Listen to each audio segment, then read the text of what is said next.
Appeals Court ruling in favor of a Fresno bar when it comes to the contentious sale of the Tower Theater to Adventure Community Church. KC24's Catherine Phillips joining us live from the Tower District with the latest on this lengthy and complex legal battle. Catherine. Yes, Stephanie, the ruling halts the sale for now, ruling in favor of Sequoia Brewing Company. And people who are opposed of the church permanently moving into the theater say this ruling being halted really just buys them more time to try to get City Council to act. This is a great victory for Sequoia. It's a great victory for the Tower District community. And also, it's a great victory for just plain rule of law. A ruling from the Fifth Circuit Court of Appeals has put a halt on the pending sale of the Tower Theater to the Adventure Community Church.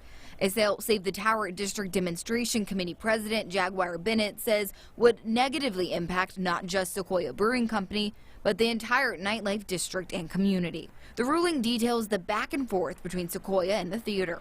Court documents show Sequoia says their lease shows a right of first refusal, meaning they believed it would allow them to purchase the Tower Theater properties if it ever went up for sale. Court documents say the theater started the process of selling the property to the church before letting Sequoia know they wanted to sell. Now the judge has placed a lease pendus on the property, which means litigation is pending.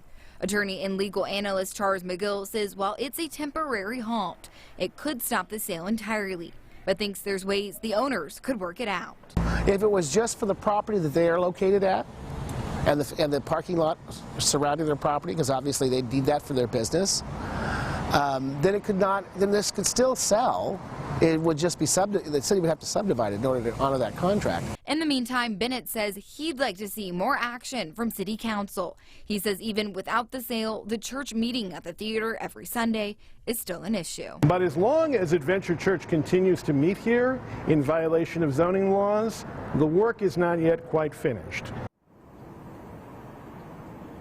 Now, we did reach out to the church's pastor. He says he does not want to provide any comment about it at this time. It will likely be months and months and months until this is back in front of a judge. Reporting live in downtown Fresno, Catherine Phillips, KC24, local news that matters.